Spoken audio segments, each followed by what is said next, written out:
धन्यवाद डॉक्टर साहब।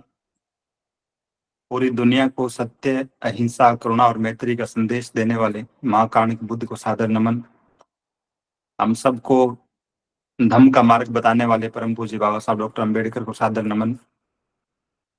धम्म की दीक्षा और शिक्षा को हम सब तक बेहतर ढंग से उसकी व्याख्या करने वाले, समझाने वाले श्रद्धेय बनते डॉक्टर करुणाशील राहुल जी को सादर वंदामी और देश भर से जुड़े हुए आप सभी उपासक उपासिका साथियों को सादर नमो बुद्धाय। जैसा कि अभी योगेश जी ने जिक्र किया कि पिछले 4 दिनों से लगातार बीआरसी की इस गूगल मीट में हम चर्चा कर रहे हैं इस विषय पर कि बौद्ध समाज आचार संहिता का व्यवहारिक पहलू क्या है, किस तरह से उसे समाज में लागू किया जा सकता है बिना किसी संदेह के, बिना किसी विशेष परेशानी के। इन्हीं पहलुओं पर चर्चा का विस्तार करते हुए, उसे और आगे बढ़ाते हुए, क्योंकि कल हम जिस विषय पे बात कर रहे थे कि एक अच्छे और सच्चे बौद्ध बनने वाले व्यक्ति का या फिर एक बौद्ध परिवार का किसी बौद्ध व्यवस्था में उसकी दिनचर्या कैसी हो, उसकी जीवन शैली कैसी हो, तो कुछ बिंदुओं पर हमने कल बात की थी। और जो साथी कल जुड़े थे उन्हें याद होगा कि सुबह उठकर परस्पर नमो बुद्धाय के अभिवादन से लेकर प्रातः 6 बजे बुद्ध वंदना से लेकर और फिर परिवार के सभी सदस्य परस्पर एक दूसरे का हाथ बंटाते हुए घर के सारे काम करें। आप अपने पदस्थापन स्थल पर, कार्यस्थल पर बहुत ही ईमानदारी और जिम्मेदारी के साथ काम करें, किसी भी प्रकार के अनैतिक या भ्रष्ट साधनों से दूर रहते हुए।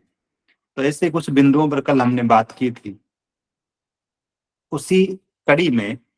कि एक आदर्श बौद्ध, अच्छे और सच्चे बौद्ध की दिनचर्या या जीवन शैली कैसी हो, क्योंकि दिन भर की बात हमने कल कर ली थी। आज जिस विषय पर हम बात कर रहे हैं वो है कि घर लौटने के बाद शाम के वक्त और यहाँ से रात्रि को सोने तक किसी बौद्ध समाज के व्यक्ति को, किसी उपासक या उपासिका को क्या करना चाहिए, इन बिंदुओं पे बात कर रहे हैं, उसी बात का विस्तार करते हुए। एक महत्वपूर्ण चीज जो शाम के वक्त हम सब लोग कर सकते हैं और जो आचार संहिता में डाली गई है, क्योंकि आप किसी भी व्यवस्था की बात करेंगे, सब लोग दिन में 1 बार 2 बार, और एक व्यवस्था तो ऐसी है जिसमें दिन में 5-5 बार अपनी धार्मिक प्रार्थना का संपादन किया जाता है। तब स्वाभाविक रूप से बौद्ध होने के नाते हमारे घरों में भी वंदना हो, ये अनिवार्य हो जाता है। बहुत से साथी श्रद्धेय बंते जी अक्सर कहते हैं, चूंकि उन्हें अलग अलग तरह के लोग मिलते हैं देश भर में भ्रमण करते हुए, तो बहुत से साथी इस तरह की शंका उठाते हैं, और विशेष रूप से वे साथी जो अपने आप को ज्यादा विद्वान समझते हैं, अति तार्किक और वैज्ञानिक दृष्टिकोण का समझते हैं, उनकी नजरों में हर दिन बुद्ध वंदना का भी कोई औचित्य नहीं है। लेकिन जब आप अपनी एक धार्मिक व्यवस्था के निर्माण की बात करते हैं, जब आप अपनी एक अलग व्यवस्था के निर्माण की बात करते हैं, क्योंकि एक व्यवस्था तो ऐसी है जिसके बाजार तक को पता है कि जब लोग फर्नीचर का सामान खरीदने आएंगे तो घर के किसी कोने में रखने के लिए एक फर्नीचर का, लकड़ी का बनाया हुआ मंदिर भी वो लोग खरीद के लेके जाएंगे। इसलिए फर्नीचर की दुकानों पर वो रेडीमेड मंदिर भी हर एक दुकान पर उपलब्ध रहते हैं, क्योंकि वो जानते हैं कि उस व्यवस्था का अनुसरण करने वाले लोगों के मन में अपनी व्यवस्था के प्रति इतनी प्रगाढ़ निष्ठा है, प्रगाढ़ श्रद्धा है कि वो लकड़ी के बने हुए इन मंदिरों को भी अपने घर के कोनों में स्थापित करेंगे। दूसरी तरफ हम अपने आप को अम्बेडकराइट कहने वाले, अति वैज्ञानिक दृष्टिकोण बनने का दावा करने वाले लोग न केवल महाकारुणिक बुद्ध की प्रतिमा तक से बचने का प्रयास करते हैं, बल्कि हर दिन बुद्ध वंदना की बात से भी परहेज करते हैं। तब श्रद्धेय बंदे जी की दूरदर्शी नेतृत्व में और उनकी दूरदर्शिता का ये परिणाम है कि हम इस विषय पर चर्चा कर रहे हैं कि दिन में 2 बार हर बौद्ध परिवार में वंदना होनी ही चाहिए, सुबह 6 बजे और शाम को 6 बजे। और शाम के हो सकता है, क्योंकि समय के मामले में कुछ साथियों को, बाकी राज्यों का मुझे नहीं पता, लेकिन राजस्थान में तो अगर हम स्कूल्स को छोड़ दें तो बाकी जो राजकीय कार्यालय है उनका समय सुबह 9:30 बजे से लेकर शाम के 6 बजे तक रहता है। तो ऐसे में हो सकता है कि किसी कामकाजी व्यक्ति का 6 बजे घर पहुंच पाना संभव न हो। तो ये कोई हार्ड एंड फास्ट डेडलाइन भी नहीं है कि शाम को 6 बजे ही करना है, लेकिन होनी ज़रूर चाहिए वंदना। और आप चाहें तो अपनी आवश्यकता अनुसार, समय की उपलब्धता के अनुसार इस समय को आगे-पीछे कर सकते हैं। लेकिन शाम की वंदना हर घर में आवश्यक रूप से हो, और इसमें कोई व्यावहारिक रूप से दिक्कत है भी नहीं। निश्चित रूप से जब हम वंदना करने बैठेंगे परिवार के सब सदस्य साथ मिलकर, तब घर का वातावरण धर्म से ओतप्रोत होगा। परिवार के सारे सदस्य धर्म की बात सुनेंगे, समझेंगे और अपने जीवन में उतारने का संकल्प भी लेंगे। इसके साथ-साथ इसी वंदना की असेंबली में, इसी सभा में एक और महत्वपूर्ण काम जो हम सबको करना चाहिए, हर एक बौद्ध को करना चाहिए, वो है बाबा साहब डॉक्टर अम्बेडकर द्वारा लिखा गया बुद्ध और उनका धम्म ग्रंथ का वाचन। निश्चित रूप से जब हम किसी भी धार्मिक व्यवस्था की बात करते हैं, ये बात तो सत्य है, बाबा साहब डॉक्टर अम्बेडकर बार-बार इस बात को कहते रहे कि बौद्ध साहित्य इतना विशाल है, त्रिपिटक साहित्य इतना विशाल है कि एक सामान्य ग्रस्त व्यक्ति के लिए सारे के सारे त्रिपिटक ग्रंथों को पढ़ पाना संभव नहीं है, और कोई पढ़ भी लेगा तो सारी बातों को ठीक ढंग से समझ पाए, अपने आचरण में उतार पाए, ये संभव नहीं होगा। क्योंकि हर व्यक्ति की अपनी-अपनी पढ़ने की क्षमताएँ हैं, अपनी-अपनी सीमाएँ हैं, और ऐसे में हो सकता है कि लोग ये सारा का सारा साहित्य नहीं पढ़ पाएँ। लेकिन इसका विकल्प बाबा साहब कई सालों तक सुझाते रहे कि बौद्धों का एक कोई मानक ग्रंथ होना चाहिए समरी टाइप में, जिसमें त्रिपिटक साहित्य का सार हो, महाकानी बुद्ध के जीवन और उनकी शिक्षाओं का सार हो। और बाबा साहब डॉक्टर अम्बेडकर को जब लगा कि वर्तमान परिस्थितियों में, उस दौर की परिस्थितियों में कोई विद्वान ऐसा था नहीं जो इस काम को कर पाता, इसीलिए बाबा साहब डॉक्टर अम्बेडकर ने ये बीड़ा खुद उठाया। और बहुत मेहनत के बाद, बल्कि हम देखते हैं कि उनके जीवन के अंतिम दिन तो बीमारी के साथ गुजरे, उसके बावजूद भी, अपने खराब स्वास्थ्य के बावजूद, बाबा साहब ने कठिन मेहनत करते हुए हम सब के लिए, आने वाली पीढ़ियों के लिए बुद्ध और उनका धम्म ग्रंथ का एक बहुत ही बेहतरीन उपहार हम सभी को दिया। और 1957 में इस ग्रंथ के प्रकाशन से लेकर यूँ मानिए कि पूरी 20वीं सदी तक ये ग्रंथ जो है एक किताब के रूप में, डॉक्टर अम्बेडकर की लिखी हुई एक किताब के रूप में बिकता रहा, और कुछ मुट्ठी भर लोग इसे पढ़ते रहे। लेकिन यहाँ फिर अ, मन से साधुवाद ज्ञापित कर रहा हूँ धम्मभूमि और श्रद्धेय भंते जी के प्रयासों को, कि धम्मभूमि के प्रयासों से इस बाबा साहब डॉक्टर अम्बेडकर द्वारा लिखे गए उस बुद्ध और उनका धम्म ग्रंथ को स्टेनलेस स्टील पर, आप सबने वो धम्म ग्रंथ देखा होगा, विश्व के सबसे वजनदार ग्रंथ के रूप में उसे स्थापित किया गया। और जब ये कीर्तिमान स्थापित हो रहा था आगरा में, तब भी बहुत से लोग संदेह व्यक्त कर रहे थे कि स्टेनलेस स्टील पर लिखवाने से, इसे उकेरने से क्या हो जाएगा। लेकिन निश्चित रूप से उस एक नवाचार ने पूरे देश में धम्म ग्रंथ के प्रति आकर्षण पैदा किया। लोग और ज्यादा चर्चाएं करने लगे उस ग्रंथ के बारे में, और सही मायने में एक सामान्य साधारण सी पुस्तक से निकलकर उस किताब को बौद्धों के एक लोकप्रिय धम्म ग्रंथ का दर्जा प्राप्त हुआ। एक और बिंदु इसी कड़ी में, कुछ जो परंपरागत बौद्ध लोग हैं या फिर जो त्रिपिटक साहित्य का अध्ययन करने वाले लोग हैं, उन्हें लगता है कि बुद्ध और उनका धम्म ग्रंथ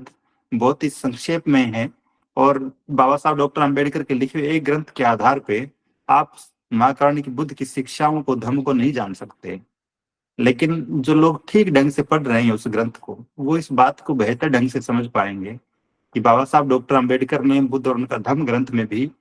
किसी भी प्रकार की मौलिकता का दावा नहीं किया, बल्कि त्रिपिटक साहित्य में जहां-जहां अच्छी बातें थी, जरूरी चीजें थी, तर्कसंगत और तथ्यात्मक बातें थी, वो तमाम बातें बाबा साहब डॉक्टर अम्बेडकर ने उस धम्म ग्रंथ में शामिल की है।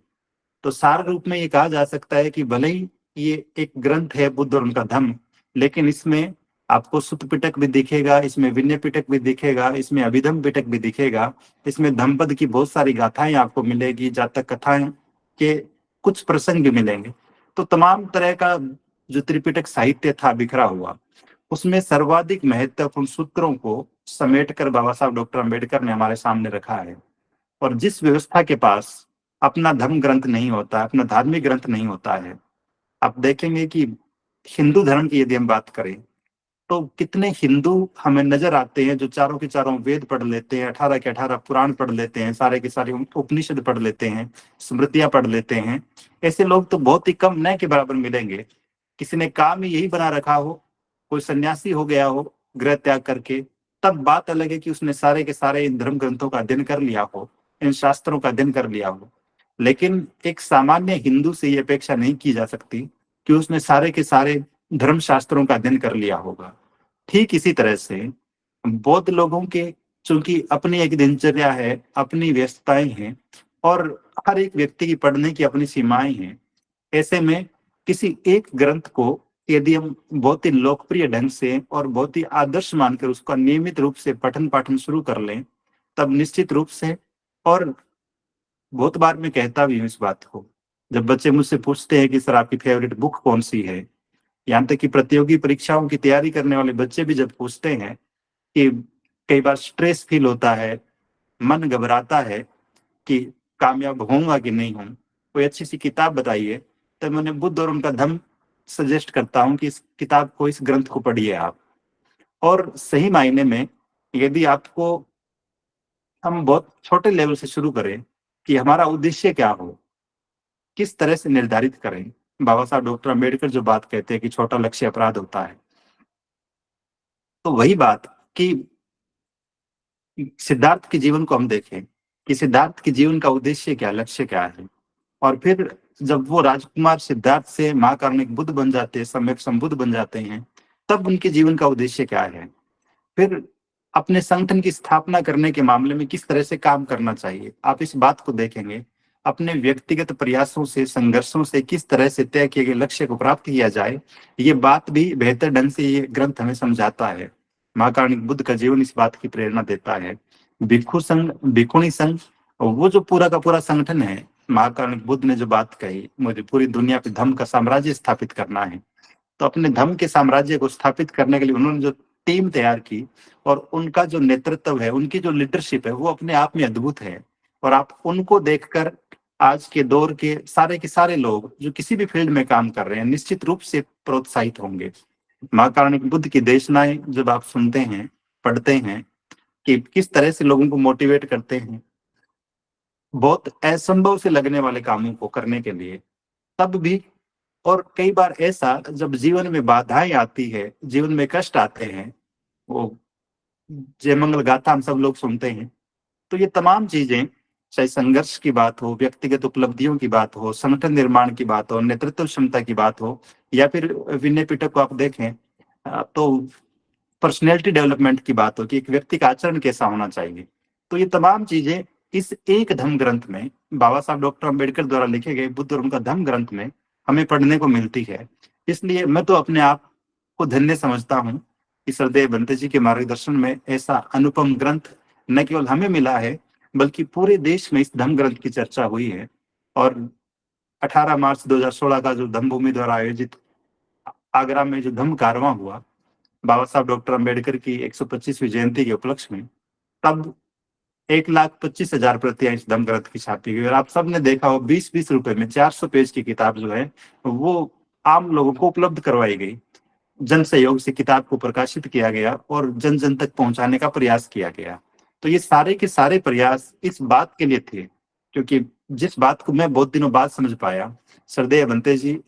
बाबा साहब डॉक्टर अम्बेडकर द्वारा लिखे गए उस बुद्ध और उनका धम्म ग्रंथ का महत्व बहुत पहले से जान रहे थे। और मैं भी ये चर्चा इस ग्रंथ पे इसीलिए कर रहा हूँ कि हो सकता है आप में से किसी साथी को एक ख्याल आए कि इस ग्रंथ को रोज रोज पढ़ने की जरूरत क्या है, या फिर इस ग्रंथ में ऐसा क्या है। तो मैं बस एक लाइन में ये कह सकता हूँ कि आपके जीवन से जुड़ी हुई हर एक समस्या का समाधान उस ग्रंथ में है। यदि आप ठीक ढंग से पढ़ते हैं, धम्म ग्रंथ में लिखी गई बातों पर चिंतन करते हैं, और उन बातों को अपने व्यवहार में उतार लेते हैं, न केवल आप अनेक आने वाली परेशानियों से खुद को बचा लेंगे, बल्कि आर्य अष्टांगिक मार्ग जैसे सूत्र और 4 श्रेष्ठ सत्य वाले सूत्र आपको हर एक परेशानी का साहस से मुकाबला करने का और उसका समाधान ढूंढ लेने का रास्ता भी बताने का काम करेंगे। तो निश्चित रूप से अपने आप में अद्भुत ग्रंथ हैं। और एक दिन पहले भी मैंने जिक्र किया कि बाबा साहब डॉक्टर अम्बेडकर चाहते थे कि ये ग्रंथ जो है जन जन तक पहुंचे, लेकिन अपने सीमित संसाधनों की वजह से उस दौर में ये संभव नहीं हो पाया। लेकिन आज श्रद्धेय बनते राहुल जी के प्रयासों से हम सबके पास ये सुअवसर है, और हम इस बात के गवाह बन रहे हैं कि पूरे देश में धम्म ग्रंथ बड़े पैमाने पे छापा जा रहा है, लोगों तक पहुंच रहा है, लोग इस पे चर्चाएं कर रहे हैं। और इधर राजस्थान की यदि मैं बात करूं, तो सूरतगढ़ में संचालित बौद्धिक फाउंडेशन का हॉस्टल हो या फिर कुछ और जगहों के हॉस्टल, धम्मभूमि की उसी मुहिम का अनुसरण करते हुए यहाँ 40-40, 50-50 विद्यार्थी हर दिन असेंबली में इसके एक एक अध्याय का वाचन करते हैं। तो निश्चित रूप से अपने आप में अद्भुत ग्रंथ है। तो इसे भी हमारी शाम की जो असेंबली है, घर पे जो वंदना हम कर रहे हैं, उसका हिस्सा बनाना चाहिए। और परिवार के बच्चों को विशेष रूप से और ज्यादा प्रोत्साहन मिलेगा यदि हम उन्हें कहते हैं कि आप खड़े होकर इसका एक चैप्टर पढ़िए, और पड़ोस के बच्चों को भी इकट्ठा किया जा सकता है। तो निश्चित रूप से एक महत्वपूर्ण चीज जो बौद्धों की जीवन शैली का हिस्सा होनी चाहिए, वो ये कि शाम की वंदना हो, और उस वंदना के साथ साथ बुद्ध और उनका धर्म ग्रंथ का एक एक अध्याय या एक एक पेज, जैसा भी आपको ठीक लगे, आपको प्रतिदिन पढ़ना ही चाहिए। दूसरा बिंदु, बौद्धों की जीवन शैली कैसी हो, कल जो बात कर रहे थे उसी का विस्तार करते हुए, क्योंकि बड़ी महत्वपूर्ण बात यह भी है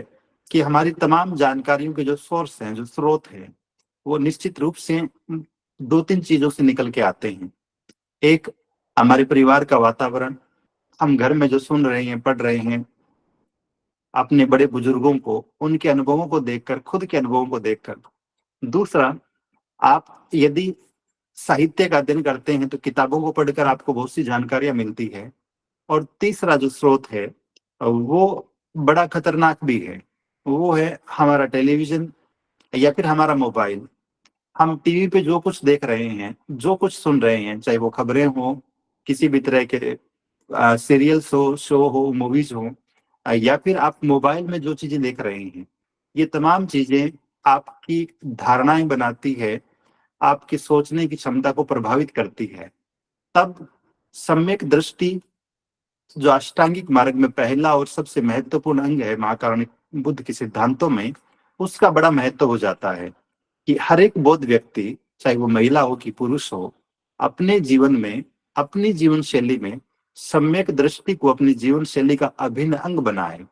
और इसके लिए उसे दो काम प्राथमिकता से करना चाहिए। पहला काम, जो हमारी आचार संहिता कहती है, सजेस्ट करती है, कि प्रत्येक बौद्ध व्यक्ति को धम्म की प्रामाणिक देशनाएं सुननी चाहिए और धम्म के प्रामाणिक साहित्य का अध्ययन करना चाहिए। क्योंकि जब तक हम, दो बातें हो सकती है, हम धम्म की बातें तो सुन रहे हैं लेकिन गलत लोगों से सुन रहे हैं या फिर गलत तरीके से सुन रहे हैं, तब भी नुकसान में रहेंगे। हमारे मन में भ्रामक चीजें फीड होती जाएगी और धम्म के बारे में हमारे मन में अनेक तरह के संदेह पैदा होते रहेंगे। तो एक बात तो ये कि धम्म की प्रामाणिक देशनाएं सुने। आप यूट्यूब पे यदि सर्च करेंगे तो आपको हजारों वीडियोज मिल जाएंगे महाकारुणिक बुद्ध के जीवन के बारे में, उनकी बायोग्राफी के बारे में, और पूरे के पूरे त्रिपिटक साहित्य के बारे में भी, जहाँ पे लोग अलग अलग तरीकों से अपने अपने हिसाब से चीजों की व्याख्याएं कर रही है। तो ऐसे में जरूरी हो जाता है कि जब हम धम्म की बात करते हैं, और धम्म के मामले में भी हम बहुत परंपरागत होकर बात नहीं कर रहे हैं, बाबा साहब डॉक्टर अम्बेडकर के दृष्टिकोण के साथ बात कर रहे हैं, तब निश्चित रूप से ये भी जरूरी हो जाता है कि हम धम्म की प्रामाणिक देशनाएं, कुछ अच्छे यूट्यूब चैनल्स को आइडेंटिफाई किया जा सकता है। उदाहरण के लिए यदि हम बात करें तो धम्म कारवां पे श्रद्धेय बंते जी के सैकड़ों वीडियोज हैं। और यहाँ पर एक और महत्वपूर्ण बात मैं आपसे साझा करूं, कई बार ऐसा होता है कि हम किसी त्रिपिटक साहित्य का जानकारी रखने वाले, उसका ज्ञान रखने वाले बहुत ही विद्वान आदमी, हमें लगता है कि ये तो पाली का बड़ा विद्वान है, पाली भाषा का बड़ा जानकार है, और साथ ही त्रिपिटक साहित्य का भी बड़ा ज्ञान रखता है, लेकिन वो देशनाएं इतनी क्लिष्ट हो जाती है, हमारी समझ से इतनी दूर चली जाती है कि हम ठीक ढंग से समझ भी नहीं पाते हैं। तो ऐसी क्लिष्टता भरी बातें जो भले ही ठीक हो, वो यदि समझ में नहीं आ रही तब भी कोई फायदा नहीं है। और यदि कोई इतने व्यंग्यात्मक लहजे में, इतने मजाकिया लहजे में धम्म की बातों को समझा रहा है, तब भी बात ठीक नहीं है। तो एक संतुलित सी देश ना, जो धर्म के साथ साथ, धर्म की शिक्षाओं के साथ साथ हमारे व्यवहारिक जीवन से जुड़ी हुई हो, उनको सुनने का अभ्यास करना चाहिए, उनको सुनना चाहिए, ताकि सम्यक दृष्टि हमारे मन में विकसित हो सके और हम चीजों का ठीक ढंग से अनुसरण कर सकें। लेकिन इसके साथ साथ एक और जरूरी चीज, वो ये कि हम टीवी पे जो कुछ देख रहे हैं, जैसे उदाहरण के लिए यदि हम बात करें, मेरे से पहले मेरी पीढ़ी के लोग या फिर मुझसे पहली पीढ़ी के लोग जो हैं, उनको हम देखें तो सामान्यतः बहुत से लोग गांवों में रहते हुए इस तरह की अफवाहें सुनते थे कि गांव में फला चौराहे पर कोई भूत रहता है, उस पीपल के नीचे रात को मत जाना, उस गली से रात को मत गुजरना। तो इस तरह की बातें सुनते हुए हम लोग बड़े हुए। और कहीं चौराहे पे कोई टोने टोटके किए हुए पड़े रहते थे, कहीं मटकी पड़ी रहती थी, कहीं पे गुड़ पड़ा रहता था। और स्कूल जाते हुए जब साइकिल चला रहे होते थे तब भी उससे बचते हुए उसके दूर से निकलने का प्रयास करते थे। ऐसी अफवाहें तक गांव में सुनने को मिलती थी कि फला जो बुढ़िया है वो रात को डाकण बन जाती है, डायन बन जाती है। तो ये सारी चीजें सुनते हुए बड़े हुए। लेकिन अभी हमारे घरों में जो बच्चे बड़े हो रहे हैं, निश्चित रूप से वो लगभग इन बातों से मुक्त है, उन्हें नहीं पता। लेकिन फिर भी ये छोटे बच्चे भी भूत प्रेत के बारे में, आत्माओं के बारे में जान रहे हैं। और इनकी जानकारी का जो सोर्स है वो हमारे घर में, हमारे बेडरूम में लगा हुआ टीवी है, जिसपे या तो हॉरर शोज आ रहे हैं या हॉरर मूवीज टेलीकास्ट हो रही है। और जब बच्चे इनको देखते हैं तब इनके मन में भी ऐसी धारणाएं पैदा होती है कि सच में भूत प्रेत होते हैं क्या। और कई बार तो बच्चे डरने तक लगते हैं। अगर ताजा ताजा मूवी देखी हो इस तरह की, तो फिर आप उसे भेजेंगे अकेले में कि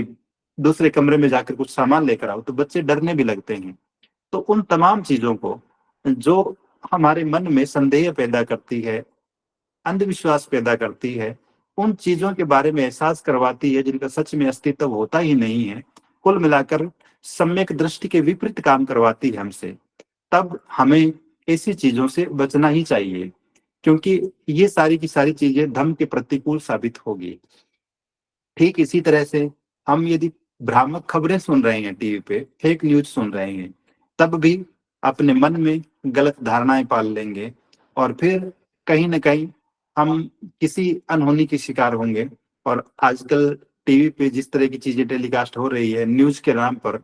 वो किसी से छिपा नहीं है। तो दो बातें हैं सम्यक दृष्टि के मामले में। एक, धर्म की प्रामाणिक देशनाएं सुननी चाहिए। दूसरा, जो खराब चीजें हैं, अंधविश्वास को प्रोत्साहित करने वाली, स्थापित करने वाली चीजें हैं, उनसे बचना चाहिए। चाहे आप टीवी पे देख रहे हैं, चाहे मोबाइल में देख रहे हैं, ऐसी चीजों को खुद को भी दूर रहना चाहिए और परिवार के सदस्यों को भी दूर रखना चाहिए। तीसरी चीज, क्योंकि सम्यक दृष्टि, आपने बुद्ध और उनका धम्म ग्रंथ पढ़ा हो तो महाकारुणिक बुद्ध बड़े रोचक ढंग में कहते हैं इस बात को कि लगातार अंधेरे में रहने की वजह से मनुष्य न केवल अंधा हो गया है, बल्कि उसके मन में ये धारणा भी स्थापित हो गई है कि इस धरती पर प्रकाश का अस्तित्व भी नहीं है। और लगातार ऐसी चीजों को सुनते देखते हमारा मन भी कुछ उसी तरह का विकसित हो जाता है। और फिर वो जो कूप मंडूक वाली कहावत जो हम सुनते हैं, उस तरह की बातें मन में स्थापित हो जाती है।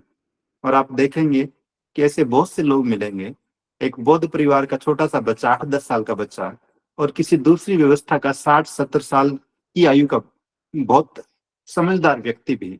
जब सम्यक दृष्टि की बात आएगी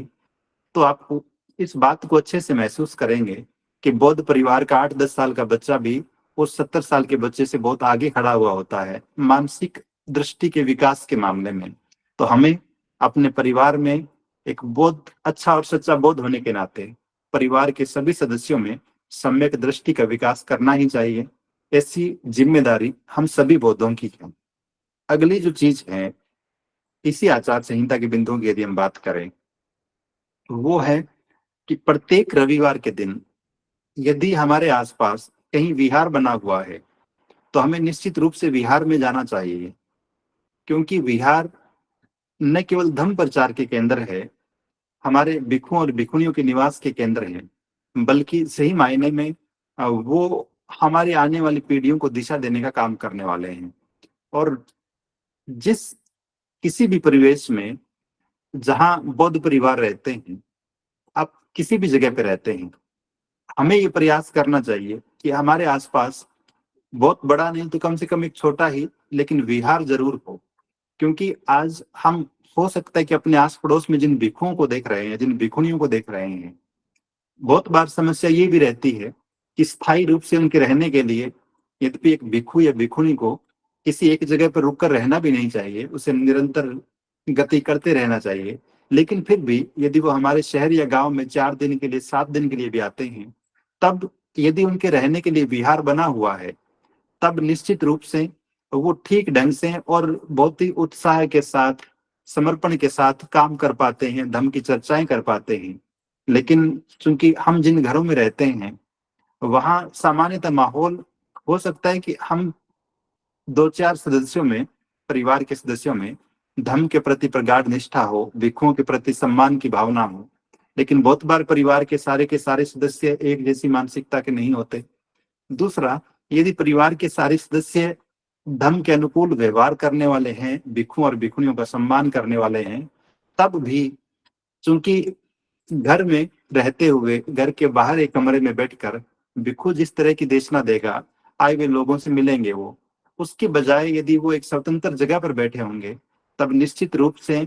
वो बेहतर ढंग से काम कर पाएंगे और बिना इस चिंता के कि परिवार के लोग डिस्टर्ब तो नहीं हो रहे, और परिवार के सदस्यों को भी चिंता नहीं रहेगी। तो ये प्रयास करना चाहिए कि हमारे आस पड़ोस में विहार हो। और यदि विहार नहीं है और संभव भी नहीं हो पा रहा है कि हम विहार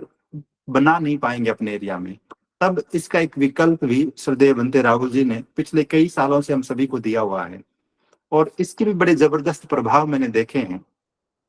कई बार। जैसे उदाहरण के लिए यदि हम बात करूं, किसी एक शहर में, यमुनानगर नाम के शहर में, कोई विहार नहीं बना हुआ है, वहां 10-12 उपासक परिवार हैं, बौद्ध धर्म के अनुयायी रहते हैं, और इतने ही परिवार है, और वर्तमान परिस्थितियों में वहां पे विहार बना पाना संभव भी नहीं है। तब श्रद्धेय बंते जी ने ये मार्गदर्शन किया था एक बार कि आप लोग चाहें तो हर रविवार को या फिर पूर्णिमा को 15 दिन बाद, जैसे आपको ठीक लगे, किसी भी एक उपासक के घर पे स्थान और दिन तय करके बाकी सारे के सारे परिवार, जैसे आदरणीय सिद्धार्थ नरेश जी के घर पे हमने तय किया कि 23 जून को रविवार को वंदना करेंगे, सुबह 10 बजे या शाम को 5 बजे। तो बाकी सारे के सारे परिवार यहाँ पहुंचे,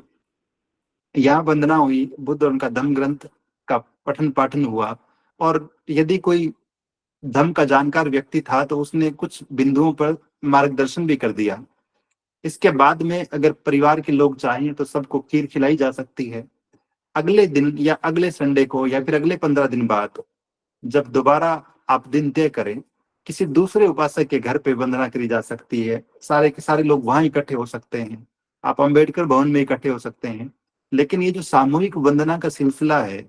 अगर हम इसे संचालित करने में, इसे गति देने में कामयाब हो पाते हैं, तो निश्चित रूप से इसके अच्छे परिणाम आएंगे। हो सकता है पहली बार 3 परिवार जुड़े, दूसरी बार 7 परिवार हो जाए, 15 परिवार हो जाए, ये संख्या बढ़ती ही जानी है। तो इसको कंटिन्यू रख पाना हम सबकी जिम्मेदारी है। तो अगर विहार है तो रविवार के दिन विहार में जाएं, वहां भिक्षुओं के लिए भोजन की या फिर फल की जैसी भी व्यवस्था हो वो भी भेंट किए जा सकते हैं, वहां की साफ सफाई में सहयोग किया जा सकता है, और देशना सुननी चाहिए, और धर्म प्रचार की योजनाएं भी बनानी चाहिए कि हम किस तरह से इसका विस्तार करें, किस तरह से और ज्यादा लोगों तक धर्म पहुंचाएं। ये सारी बातें जब हम इकट्ठे बैठते हैं तो स्वाभाविक रूप से हो जाती है। और विहार नहीं होने की दशा में हमें ये प्रयास करना चाहिए कि हम आपस में एक दूसरे के घर पर वंदना की श्रृंखला शुरू करें, ताकि ये सिलसिला बना रहे, ये परंपरा स्थापित हो सके, और हम धर्म की व्यवस्था को पुनर्जीवित कर सके, उसे गति देने का काम कर सकें। तो एक महत्वपूर्ण बात जो आचार संहिता हमसे डिमांड करती है वो ये है। तीसरी और अंतिम बात, कई बार ऐसा होता है कि हालांकि ये बात हो सकता है कि प्रत्यक्ष रूप से धर्म से न जुड़ी हुई हो, और बौद्ध आचार संहिता में जब हम बौद्ध समाज की बात करते हैं, लेकिन फिर भी वर्तमान समय में दुनिया के किसी भी देश को देखें आप, हम इस बात से इनकार नहीं कर सकते कि मोबाइल एक बहुत ही खराब लत बन चुका है। हर एक व्यक्ति के जीवन में इतनी गहरी घुसपैठ मोबाइल ने कर ली है कि हम न चाहते हुए भी